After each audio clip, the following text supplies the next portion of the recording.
నమస్తే అండి అందరికీ యూట్యూబ్ ప్రజలకు నా యొక్క హృదయపూర్వక నమస్కారాలు. ఈరోజు మరుగుమందులో ఎన్ని రకాలో మీకు ఈ వీడియోలో చెప్పబోతున్నాను. కొత్తగా మా ఛానల్ చూస్తున్న వారైతే సబ్స్క్రైబ్ చేయండి, లైక్ చేయండి అండ్ షేర్ చేయండి. మరుగుమందులో రెండు రకాలండి. ఒకటి వచ్చేసి పౌడర్ అండి. ఈ పౌడర్ చికెన్లో కానీ, టీలో కానీ, కాఫీలో కానీ, జ్యూస్లో కానీ పెట్టేదండి. ఇది ఒక్కసారి పెట్టడం వలన ఎలాంటి వారైనా సరే మన కాళ్ళ కింద కుక్కల్లా రావాల్సిందే. రెండోది వచ్చేసి మనకు లిక్విడ్ అండి. ఈ లిక్విడ్ బట్టలకు కానీ, తలకు కానీ, చెప్పులు కానీ, ఒంటికి కానీ పూసే మరుగుమందండి. ఇది పెట్టడం వలన ఎలాంటి సైడ్ ఎఫెక్ట్ అనేది ఉండదు. కేవలం 3 రోజుల్లో రిజల్ట్ వస్తుందండి.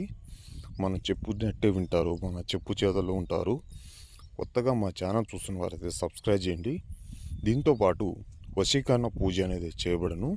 గురుగారిని సంప్రదించారు, నంబరు స్క్రీన్ పైన ఉన్నది.